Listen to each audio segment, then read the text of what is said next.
pembuatan desain, pembuatan logo, pembuatan outline. Di sini saya akan menjelaskan apa itu tipografi dan saya menjelaskan dengan bantuan AI atau ChatGPT. Di sini saya sudah ada di ChatGPT.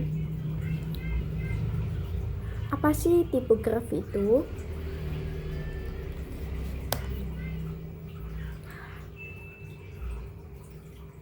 Nah, di sini apa itu tipografi? Tipografi adalah seni dan teknik mengatur huruf agar teks dapat dibaca dengan nyaman, menarik secara visual, dan menyampaikan pesan secara efektif. Tipografi mencakup pemilihan jenis huruf, ukuran, jarak, dan baris, layout teks, serta cara huruf itu muncul dalam desain. Fungsi tipografi dalam desain yang pertama itu meningkatkan keterbacaan, memastikan teks mudah dibaca, terutama pada paragraf panjang. Yang kedua, membangun hierarki, itu mengatur mana yang harus dibaca dahulu. Contohnya seperti judul, terus mana informasi pendukung. Kemudian yang ketiga itu menentukan suasana dan mood. Seperti jenis huruf dapat memberi kesan formal, playful, minimalis, elegan, atau modern. Yang keempat, menguatkan identitas brand. Brand sering memiliki font khas yang memperkuat karakter mereka. Yang kelima, menarik perhatian.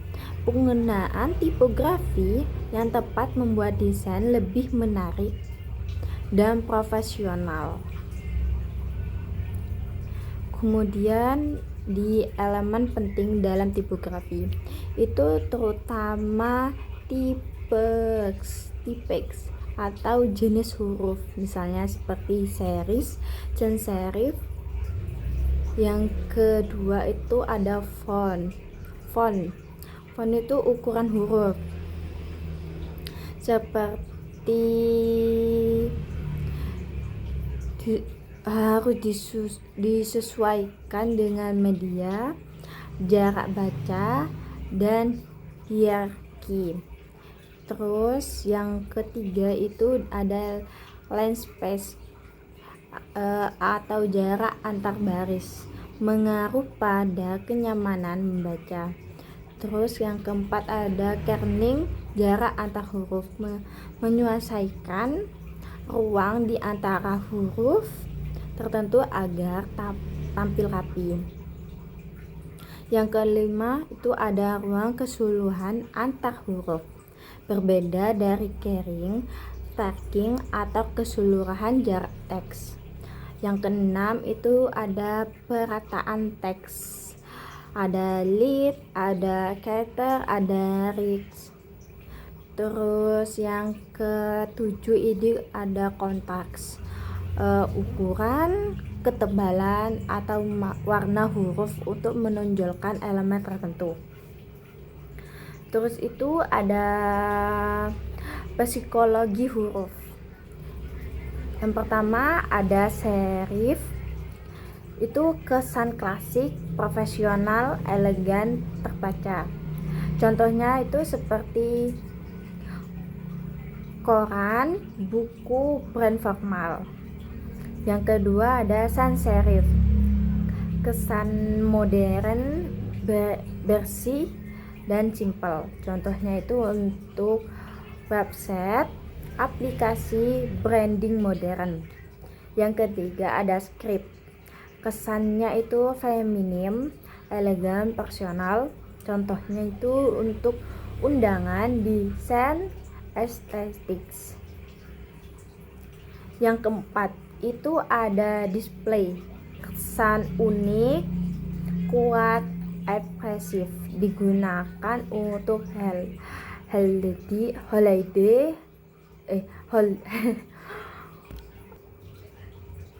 Yang keempat itu ada display, itu kesan, unik, kuat, ekspresif, digunakan untuk healthy atau desain khusus. Kemudian warna dan tipografi. Yang pertama itu kontras. Teks harus cukup kontras dengan background agar mudah dibaca. Contohnya putih dan hitam pada pastel terang. Yang kedua, psikologi warna. Itu ada merah, itu tandanya tegas, penting. Biru itu profesional, kalem. Hijau segar, natural. Kalau kuning itu ceria, energik. Kalau hitam elegan, premium. Terus kemudian konsistensi brand, itu desain harus menggunakan warna sesuai identitas visual brand. Terus kemudian ada keseimbangan visual. Keseimbangan visual itu warna teks tidak boleh menggunakan konten utama. Selanjutnya itu ada kesalahan umum dalam tipografi. Ini yang pertama itu terlalu banyak menggunakan font.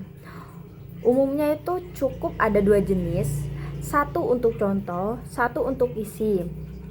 Terus kontras buruk, misalnya teks abu-abu pada brand putih, sulit dibaca.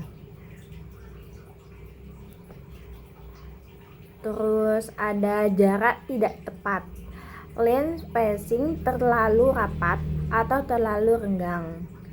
Terus kemudian penggunaan font yang tidak konsisten.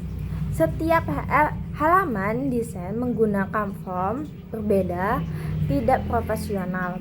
Terus kemudian yang kelima itu ada font tidak sesuai tema.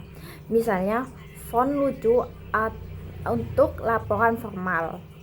Terus kemudian ada justify yang buruk, terlalu banyak lubang dalam paragraf. Selanjutnya itu tipografi dalam dunia nyata.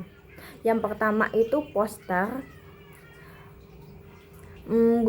menggunakan hierarki yang kuat dan menarik perhatian. Yang kedua itu ada branding dan logo.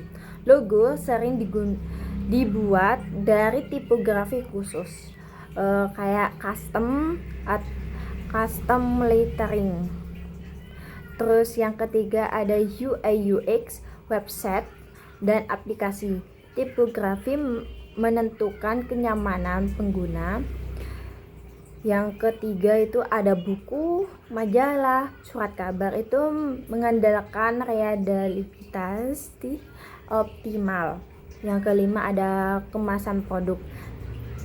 Ketika tipografi salah, pesan tidak dibaca dan produk tampak murahan.